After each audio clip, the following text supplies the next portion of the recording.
പ്രധാനമന്ത്രി അതിരൂക്ഷ വിമർശനം ഉന്നയിച്ചതിന് പിന്നാലെ കരുവന്നൂർ സഹകരണ ബാങ്ക് തട്ടിപ്പ് വിഷയത്തിൽ മറുപടിയുമായി മുഖ്യമന്ത്രി രംഗത്തെത്തി. തട്ടിപ്പ് ശ്രദ്ധയിൽപ്പെട്ട ഉടൻ തന്നെ സഹകരണ വകുപ്പ് അന്വേഷണത്തിന് ഉത്തരവിട്ടു എന്നാണ് മുഖ്യമന്ത്രിയുടെ മറുപടി. സഹകരണ വകുപ്പ് കുറ്റക്കാരെന്ന് കണ്ടെത്തിയവരെയാണ് എൻഫോഴ്സ്മെന്റ് ഡയറക്ടറേറ്റും കുറ്റക്കാരെന്ന് കണ്ടെത്തിയത്. ഒരു സ്ഥലത്ത് നടന്ന ക്രമക്കേടിന്റെ പേരിൽ എല്ലായിടത്തും കുഴപ്പമാണ് എന്ന തരത്തിലുള്ള പ്രചാരണത്തോട് യോജിക്കാനാകില്ലെന്നും മുഖ്യമന്ത്രി പ്രധാനമന്ത്രിക്ക് മറുപടി പറഞ്ഞു. കാട്ടാക്കട എത്തിയപ്പോൾ കാട്ടാക്കടയിൽ പറയുമ്പോൾ നമ്മുടെ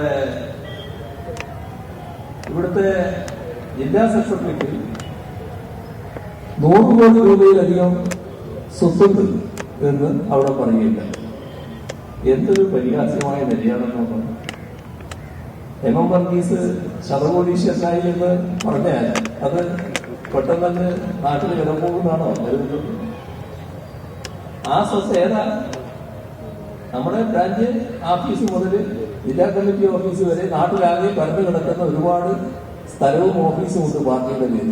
അത് ജില്ലാ കമ്മിറ്റിയുടെ പേരിൽ എടുത്തിട്ടുണ്ടാകും. അതാണ് ഈ ജില്ലാ സെക്രട്ടറിയുടെ സ്വത്ത് എന്ന് പറഞ്ഞുകൊണ്ട് അദ്ദേഹം പറയാൻ തയ്യാറായി. അതൊരു കടന്ന കൈയായിപ്പോയി എന്ന് മാത്രമേ കാണേണ്ടതായിട്ടുള്ളൂ. ഇത്തരത്തിലുള്ള അപകീർത്തിപ്പെടുത്തലുകൾ കൊണ്ടൊന്നും ഞങ്ങളെ നാട്ടിൽ കൊച്ചാക്കാൻ കഴിയില്ല. ഇപ്പോ